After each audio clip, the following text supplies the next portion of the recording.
welcome to PhiladelphiaEagles.com. I am Delia, and today we're going to be talking a little Sunday night football. Philadelphia Eagles versus the Atlanta Falcons. And before I dive into Sunday's game, I want to backtrack, get a little background from the last time these two teams were matched up. Eagles played the Falcons last season during week 6, and the game was in Philadelphia.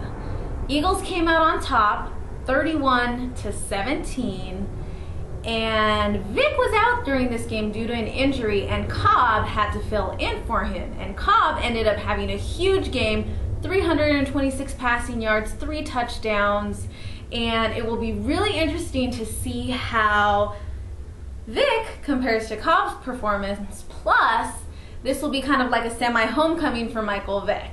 Should be an interesting game. The Falcons, they were hitting really hard. And this was the game where Deshaun Jackson actually got taken out due to a concussion.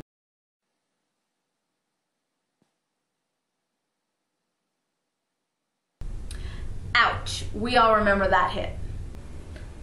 I expect the Falcons to come really hard and really aggressive during this game. They're coming off a tough loss versus the Chicago Bears, where the Bears defense just dominated their offense. Atlanta folded under the pressure of Bears defense, and they're going to be looking for some redemption, which means they're going to be coming after us. And we better step it up and play hard, because we are in for a tough 4 quarters. So we all know the Falcons have running back Michael the Burner Turner. Just like Steven Jackson, he's a big guy and tough to bring down. Once again, the Eagles are facing another elite back, and stopping the run is going to be crucial to beating this team. If you put Casey Matthews and Michael Turner side by side, who do you think is going to win? Okay. The Falcons have an incredible record at home. They've only lost 3 out of the last 15 home games within the past 2 seasons.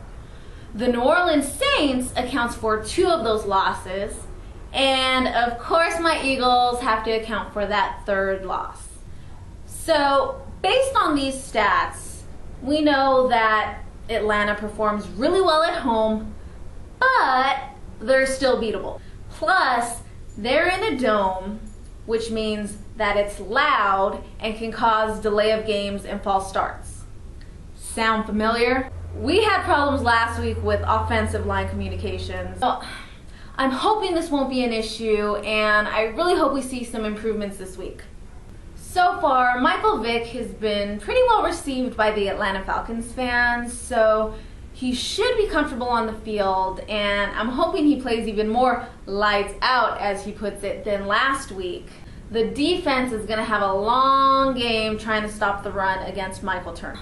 Our pass defense should be fine against Matt Ryan, Roddy White, and Julio Jones. Tony Gonzalez is still clutch, but he has lost a step or 2 at the age of 35.